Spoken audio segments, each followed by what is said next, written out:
The small auditorium at Stanford University was packed with students, scholars, and professors. There were many Malaysian faces in the crowd. They listened intently as Anwar Ibrahim, former Deputy Prime Minister, spoke about democracy and the Muslim world. We have to debunk and reject the notion by Muslims and non-Muslims alike that to promote democracy and freedom is to support an American agenda. Democracy is valued and cherished as much by Muslims as it is by Americans.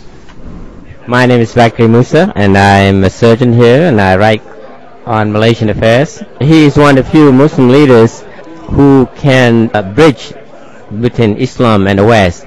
He's one of the few Muslim leaders who understand the West and also comfortable with the West.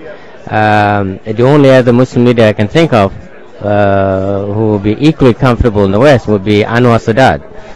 Anwar Ibrahim has been speaking at various universities across the United States since his release from prison in 2004. He was sentenced for corruption in 1999 and sodomy in 2000. The sodomy conviction was later overturned by the appeals court. At Stanford, Anwar spoke about democracy in Southeast Asia. You see, Indonesia, Thailand, Philippines did take the lead in this, leaving Malaysia, Singapore with their Asian values concept. We know best, and you, the citizens, small boys and girls, must listen to us. A visiting professor from George Washington University, Anwar was very vocal against the Internal Security Act and the New Economic Policy, or NEP, a highly controversial affirmative action policy. It was an instrument for corruption, for cronyism, where leaders amass billions of dollars using this policy.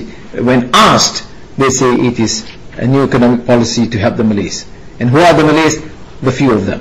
Launched in 1971, the policy was meant to help Malays and the indigenous peoples of the Malaysian Peninsula, Sabah and Sarawak. I'm a Malay, but still, I reject that affirmative action based on race. We must help the marginalized and the poor. But it's not because they happen to be Malays. If they are Chinese in the squatter areas who are poor, must we help?